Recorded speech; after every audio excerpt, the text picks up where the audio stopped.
exhibiciones del espacio, artefactos de espionaje y muestras de ciencia. Todo esto lo tiene Washington, D.C., la mejor liga de museos del mundo. Aquí en Querétaro tenemos otro mundo de museos. No solo son muestras únicas, están vivas, te distraen y te inspiran, te relajan y te enseñan, inclusive te enamoran. Aquí encontrarás las colecciones más alucinantes, museos de leyendas terroríficas, otros con música en vivo, los interactivos para niños, algunos con arte de cientos de años y miles de bichos. ¡Miles! Aquí podrás experimentar las casonas, estaciones de tren y lugares exóticos. Pero no tienen The National Building Museum Gala. Pero tenemos la noche de museos. Bueno, Washington es Washington, pero yo quiero Querétaro.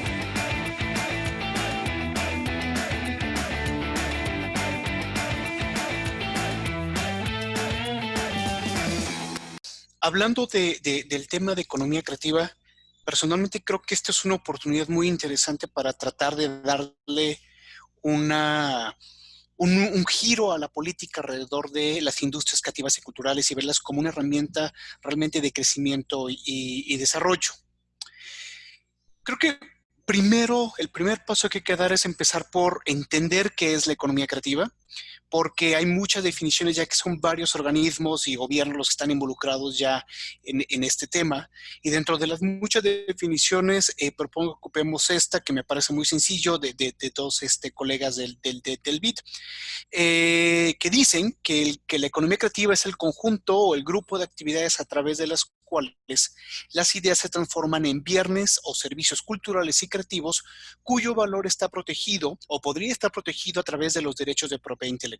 Entonces, básicamente aquí vemos tres elementos, ¿no? Uno, que son las actividades, dos, que es la transformación en productos o servicios, y el último es el elemento, la figura de propiedad intelectual. Entonces, estos tres elementos unidos nos estarían dando un activo de economía creativa que se pueda comercializar o del que se pueda llegar a hacer algún tipo de negocio. ¿Qué integra la economía creativa? Bueno, estos mismos autores proponen aquí esta taxonomía de economía creativa, pero básicamente vamos a reducirlo en todos los productos o servicios creativos son los que se consideran dentro de la economía creativa. Algunos tan novedosos como son, entre comillas, la publicidad, el marketing, el diseño de empaque de producto, que a veces no se cree que eso entra, por supuesto que eso entra también dentro de la economía creativa. Y bueno, la lista está abierta porque la realidad es que una de las características que tiene la economía creativa es justamente la creatividad y la innovación.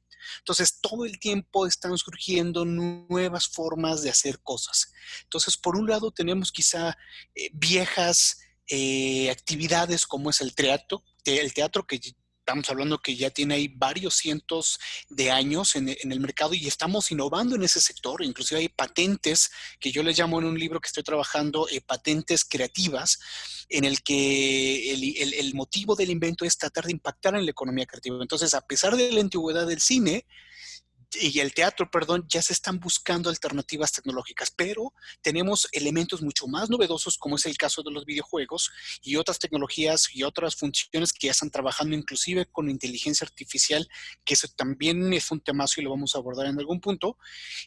Ahí hay una nueva área. Entonces, estamos hablando del pasado con la combinación del presente, pensando inclusive en el futuro. Dentro de las definiciones, algo que establece Duque y Buitrago en su publicación es que hay tres características muy similares. El primer elemento en el que coinciden básicamente todas las definiciones es en la parte de creatividad, arte, escultura como materia prima. En el segundo punto y central es la relación con los derechos de propiedad intelectual. Ellos hablan de que en particular los derechos de autor, yo coincido, pero realmente creo que abarca casi todas las áreas de propiedad intelectual y además tienen una función directa en la cadena de valor creativa. Entonces, ahí hacen esta suma de cultura más economía. Hablamos de este tema, pero a veces parece muy romántico. De hecho, es muy común que en muchos lugares escuchemos que esto es más romántico, el arte, la cultura, romántico, pero realmente no es un tema de lujo ni romántico. Ya tiene un valor importante. Entonces, la misma publicación de Buitrago establecen que para el 2011 alcanzó los 4.3 billones de dólares la economía creativa. Como ejemplo o como referencia, algo así como el 120% de la economía alemana o 2,5 veces los gastos militares del mundo. Entonces, esto es un ejemplo de la cifra. Entonces, nada más piensen en la cantidad de cosas que se pudiesen hacer, inclusive ahora con el problema del COVID, ¿qué pudiésemos hacer con toda esta cantidad de dinero? Y este dato me gusta, es interesante porque de entre 2002 y 2011, las exportaciones y bienes de servicios creativos crecieron 134%.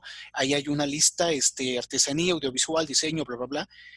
Lo interesante de este punto es que en ese periodo, entre 2008 y 2011, tuvimos una crisis mundial muy, muy importante. Entonces, hay una anécdota muy interesante en la que se estaba revisando en la UNCTAD los datos de cómo se desenvolvió la economía durante el periodo de crisis y mientras otros muchos sectores tuvieron una caída derivada de esta situación, las industrias creativas y culturales tuvieron un aumento. Entonces, esto es un tema a resaltar muy interesante. Más adelante lo voy a explicar con más detalle en un caso, pero hay algo que hay que meditar aquí. Al final del día, en estos momentos de crisis como ahora lo estamos viviendo, como sucede con el COVID, nosotros como humanos, como mexicanos, o de cualquier otro país, necesitamos distracciones, necesitamos también donde poner nuestra atención que no es todo este caos. Y en estas actividades de distracción juega un papel importante la economía creativa. Entonces, hoy tenemos Netflix, hoy tenemos Amazon, hoy tenemos un montón de alternativas que nos permiten mantener nuestra mente ocupada en otras actividades. Entonces, esto es un ejemplo de cómo en medio de toda esta crisis, una de las economías que se mantienen vigente y trabajando, mientras otras muchas cerraron, justamente son algunos sectores de la economía creativa. No todos, obviamente algunos como el turismo, pues se han detenido. Sin embargo, hay una alternativa interesante y detenido entre comillas. Hace una semana, si no me recuerdo, Xcaret hizo un evento en YouTube donde presentó su espectáculo. Entonces, está cerrado el parque, pero ellos siguen teniendo material que compartir. Y aterrizándolo ya en un caso para México. Esto lo tomamos de una publicación en la que yo estuve trabajando, retomado de otra investigación, y esto simplemente como referencia. Cerca del 7% del PIB provino de las industrias creativas en los últimos 10 años, y como referencia, en 2016 la contribución del petróleo al PIB llegó al 8%. Entonces, es para comparar, porque hoy hablamos mucho del tema del petróleo y durante muchos años, no solo hoy, pero está quizá un poco de moda. Sin embargo, la realidad es de que el poder ya en términos económicos es muy importante y hay evidencia de que demuestra cuál ha sido la aportación. Ahora, este trabajo no es tan fácil. Cuando hablamos de economía creativa, no creo yo que tenga que ver con una cuestión de vamos a volcarnos a la economía creativa y órale todos y emprendedores y videojuegos y vamos a darle dinero a los de videojuegos y demás. No, definitivamente creo que hay que armar una estrategia alrededor de esto. De otra manera, el riesgo de que pongamos el esfuerzo, las energías, la atención y el dinero en lugares donde no debemos o en el momento en el que no debíamos, pueden tener como consecuencia que terminemos tirando el dinero y por lo tanto la oportunidad de impactar realmente en esta economía y que esta a su vez tenga un efecto a mediano o largo plazo. Entonces, en esta publicación, básicamente lo hicimos en 9 pasos muy generales. Primero hay que identificar dónde estamos. Si no sabemos dónde estamos en términos estadísticos, de datos y demás, podemos cometer un error. ¿A qué me refiero? Necesitamos saber qué tipo de sectores tenemos, cómo se han desempeñado, si se les ha invertido, si existen, inclusive ya está desaparecido hicieron, cuál es la tendencia. Entonces, si a lo mejor queremos meterle mucho en un tema de TICs y decir, bueno, esto va a ser la herramienta para apoyar tal sector, sí, pero resulta que en este lugar necesitas una conexión de internet de N cantidad de megas, la cual no la tienen. Entonces, a la hora de implementarlo, no vas a poder llegar a ningún lado porque no va a haber forma de utilizarlo. Entonces, hay que partir de donde estamos, inclusive el tema de la legislación. Este tema es muy, muy importante. Hace un momento mencionaba el tema de inteligencia artificial. Ya hay creaciones relacionadas con el tema de inteligencia artificial. ¿Cómo estamos en tema de piratería en Internet? A la violación de derechos de autor en Internet. ¿Cómo estamos en ese punto? Entonces, hay que entender dónde estamos. Segundo es hacia dónde queremos ir. Y es muy difícil pensar que de inicio vamos a poder impactar en todas las áreas de la economía creativa. Pero bueno, hay que decir hacia dónde vamos y vamos a ir viendo sobre esta línea cómo vamos impactando las áreas de la economía creativa. Tercero, pues yo creo que hay que evaluar los retos y los problemas y los errores cometidos. Han habido cosas muy buenas, han habido cosas muy malas. Hay que tenerlas mapeadas para no volver a cometer los mismos errores. Inclusive hay que compartir el conocimiento de otros países que ha hecho desde un país muy cercano, quizá como Chile, que tiene una política nacional de economía creativa muy interesante. Colombia también que lo ha hecho. Argentina con el tema de los hubs en las ciudades. El mismo Brasil que ha hecho, pero también que han hecho otros países. El caso de Taiwán. Taiwán está haciendo un trabajo muy, muy, muy interesante en temas de economía creativa. Luego, analizar las lecciones aprendidas de todo esto que hemos analizado, plantear ahora sí los pasos a seguir, buscar colaboradores, también esto es muy importante. Parece sencillo, nada más hay que hacer un evento e invitar, pero no se trata de hacer un evento y que llegue la gente, se siente y escuche. Cuando hablamos de colaboraciones, hacer toda una cadena inclusive de trabajo, como una cadena de volar, pero en este caso más que de valor per se para el producto final es de trabajo. Empezar a promover los cambios correctos que llevan a una secuencia o su efecto. Entonces decir, a ver, legislador, tú tendrías que modificar esta ley para provocar esto. A ver, tú funcionario, tendrías que pasar esta iniciativa de política pública para lograr este efecto. Entonces hay que mover muchas cosas. Generar datos y documentar todo lo que se vaya haciendo, eso es fundamental.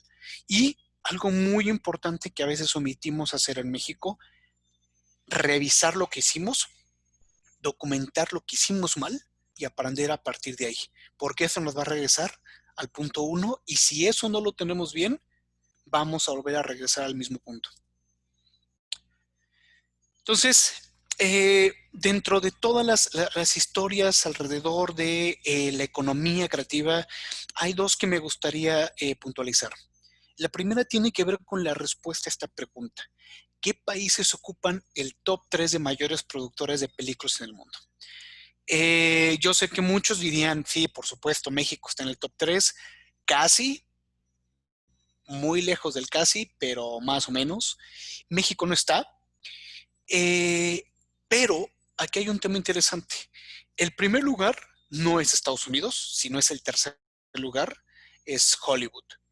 El primer lugar es la India con Bollywood, que ellos también tienen un trabajo bien interesante, pero el que vamos a abordar hoy es el segundo lugar, que es Nigeria. Este país africano, en el que a lo mejor nosotros cuando pensamos en Nigeria se nos vienen a la mente problemas políticos, económicos, de seguridad y demás.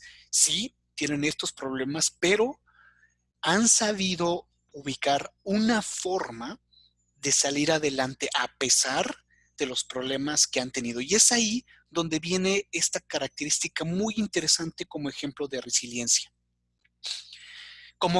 Para ponerlos en contexto antes de meter a fondo en el tema de resiliencia, como referencia, el petróleo es la primera fuente de empleo y con datos de hace un par de años, la industria cinematográfica resulta que es la segunda fuente de empleos, solo detrás de la agricultura. Entonces, ahí en el tema del petróleo no es que sea la primera fuente de empleos, es la primera fuente de ingresos, perdón. La primera de agricultura de empleos y la segunda es justo la industria cinematográfica.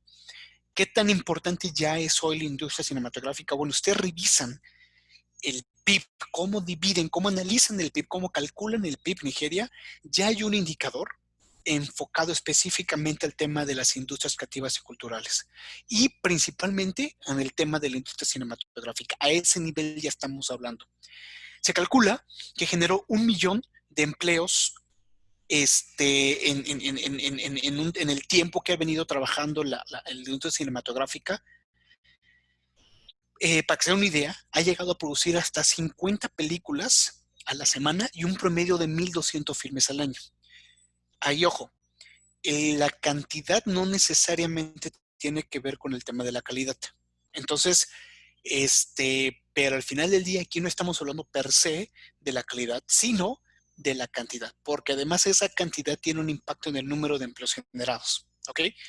Sin embargo, y aquí viene uno de estos retos de los que hay que aprender, producto de la piratería y ciertas malas prácticas, por ejemplo, mala práctica es que se llegaban a acuerdos de palabra, no se firmaban contratos o no, los contratos no eran elaborados por especialistas en propiedad intelectual. Entonces había problemas de juicios y esto venía con otro problema. Resulta que no habían hecho el registro de las obras oportunamente. Entonces el pleito por determinar quién era el titular de los derechos generaba otro litigio.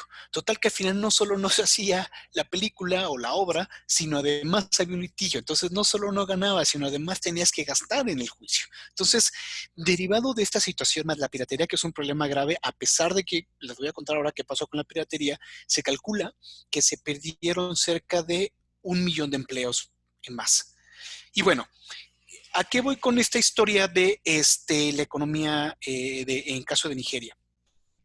En los años 90, Nigeria tuvo un problema económico, político, especialmente político muy fuerte. No había una estabilidad en el gobierno.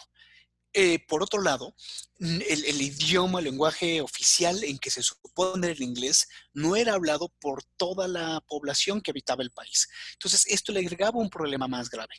Había toques de queda, había grupos armados que mataban. Entonces, la gente básicamente iba a trabajar y regresaba a su casa. Iba a trabajar, regresaba a su casa.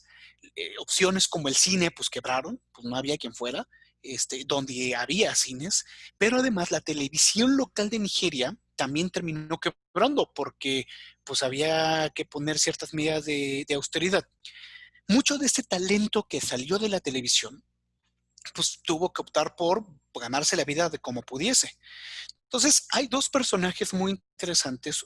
Uno de ellos se dedicó a vender básicamente productos de belleza y otro se dedicó básicamente a vender ciertos productos de todo tipo, de limpieza, también de belleza, entre otras cosas.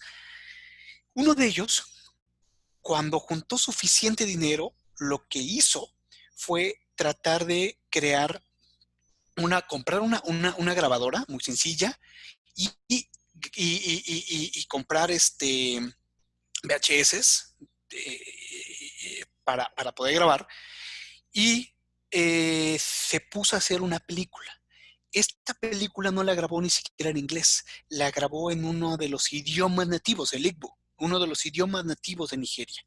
Entonces esto fue muy interesante porque este tipo se dio cuenta de que dentro de todo el estrés que todo el tiempo rodeaba a la gente, entre la inseguridad, el tema económico, el tema político, el tema de pobreza, el tema de incertidumbre laboral, todo lo que giraba alrededor, él se dio cuenta que de todas formas las personas necesitaban alguna manera de distraerse. Y entonces la oferta que ofrecía pues la televisión era la misma, que lo único que hacían un refrito y un refrito y un refrito. O sea, volvían a poner la misma una y otra vez. La gente se cansó. Entonces el hombre tuvo esta idea, lanza la película y fue un exitazo. Obviamente no fueron los mejores efectos, no fue el mejor guión, no fue la mejor calidad, no fueron los mejores actores, pero fue algo diferente a lo que la gente veía. Se dio cuenta del éxito y empezó a replicarlo. Y entonces es en ese momento en el que se considera que surge el fenómeno del cine, del sector privado. Durante casi más o menos 20 años, el gobierno se mantuvo a la distancia, no le vio ninguna viabilidad hasta que se empezaron a dar cuenta del impacto económico que ya representaba. Y entonces es hasta después del 2012, si no me recuerdo, 2014, que el gobierno empieza a invertir y empieza a apoyar estos sectores.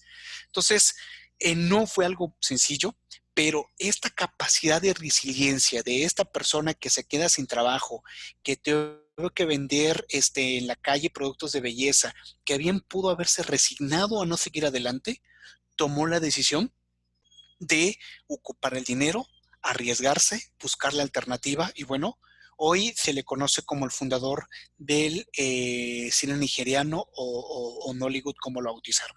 Entonces, esto es uno de los primeros ejemplos de resiliencia, reduciéndolo a una historia muy pequeña. Y otro muy interesante es el caso de el Cirque du Soleil.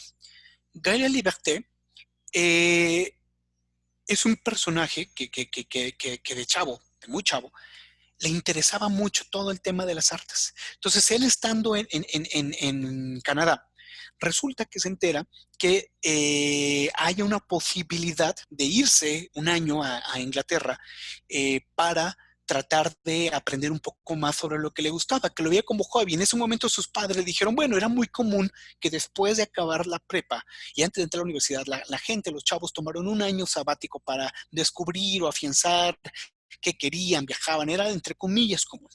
Él toma la opción, se va, perfecciona sus técnicas, mejora lo que medio sabía y regresa a Canadá.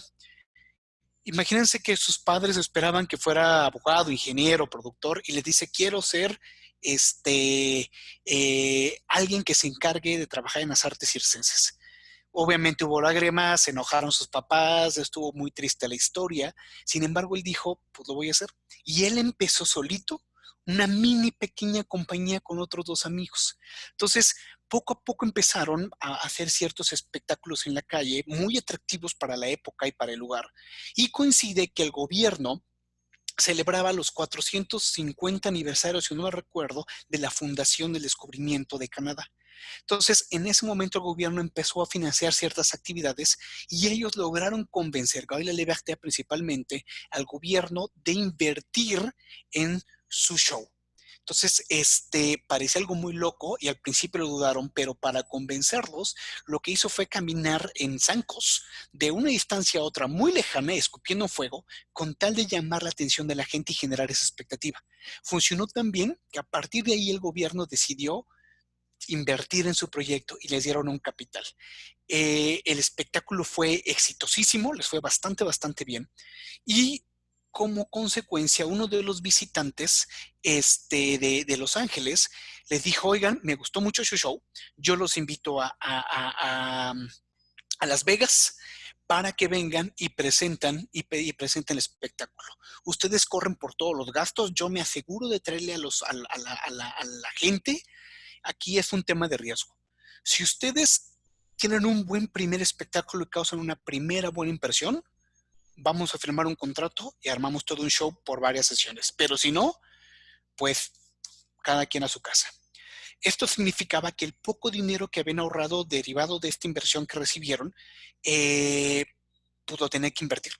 Y entonces ellos tenían para comprar los boletos de avión de ida, tenían para los hospedajes, para la estancia y para mover la carpa que habían comprado y llegar a Las Vegas. Si les iba muy bien, pues perfecto, el cielo era el límite, pero si les iba muy mal, iban a tener que vender su única adquisición, que era la carpa, para poder regresar a Canadá. Entonces fue una decisión muy importante en la que Gaël Liberté tuvo que tomar pues, este riesgo enorme. Se fueron a Las Vegas, tuvieron ese primer show, les fue fantástico y no tuvieron que vender la carpa.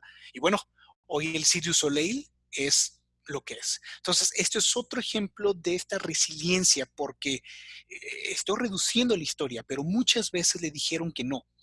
El país, aunque Canadá estaba preparado, no estaba tan preparado para algo como lo de él. Sin embargo, él se caía, se levantaba, se caía, se levantaba, se caía, se levantaba y aprendía de los errores hasta que llegó a fundar lo que hoy es el Cirque du Soleil. Entonces son dos historias alrededor de esto.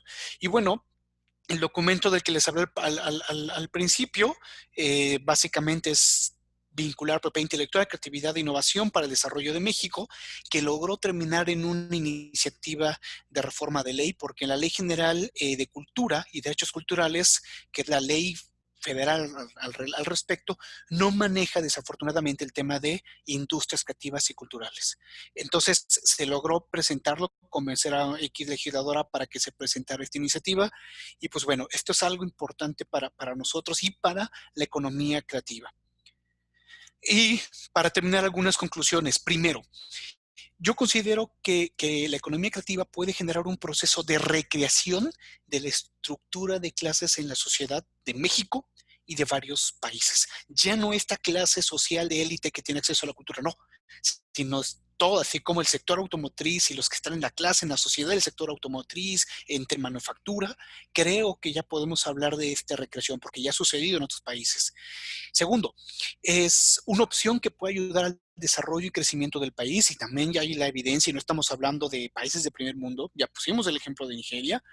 Y tercero, que para que esto funcione requiere de políticas, programas e implementación ad hoc. Y bueno, básicamente con esto concluyo esta parte de la presentación. Claro, mira, desde hace 2 años, un poquito más o menos, se vino trabajando en el diseño de un curso sobre economía creativa. Mucho se habla al respecto del tema y creíamos que era muy, muy importante de dar información ya un poco más técnica, pero al mismo tiempo sencilla y explicar qué es, cómo se come, dónde se consigue, para qué sirve la economía creativa. Yo colaboré al principio desde dentro del banco, después seguí colaborando desde fuera del banco como consultor externo del banco y pues básicamente lo que lanza es el primer curso sobre economía creativa donde trata de explicar, insisto, qué es, cómo funciona y muy importante también trata de poner algunos casos porque podemos hablar de muchos temas técnicos, pero al final del día siguen siendo ideas a este nivel. Lo importante era bajarlo a este nivel. Entonces, mi participación principalmente fue en la investigación, en la identificación, investigación, diseño, redacción de los casos de política pública y evidencia sobre el tema de economía creativa. Entonces, ahí pueden encontrar desde casos de temas de ciudad, el caso de Liverpool, cómo vino esa transformación, cómo se hizo el Liverpool creativo, el caso de Nigeria también está ahí, el caso del Cirque du Soleil, el caso inclusive otro de México, el de Anima Studio, está también el caso de Xcaret, esta empresa también, este parque temático que fue considerado el mejor parque temático por 2 años consecutivos, donde el tema central de Xcaret es justamente la cultura mexicana, la cultura maya, prehispánica, entre otros elementos. Y el otro, la parte donde yo también participo es en el apartado sobre propiedad intelectual. Como vimos, propiedad intelectual es uno de los elementos más importantes porque a diferencia de otros sectores donde lo que tú tienes son tangibles, carros, aviones, edificios, en economía creativa lo que tú tienes son principalmente algún tipo de derecho de propiedad intelectual sobre tu película, sobre tu canción, sobre tu diseño, sobre lo que tú quieras, sobre tu invento. Y uno de los ejemplos interesantes sobre lo que también abordo y pongo como ejemplo en mi participación es, ¿te acuerdas de este paso antigravedad de Michael Jackson donde se agacha así, ¿no?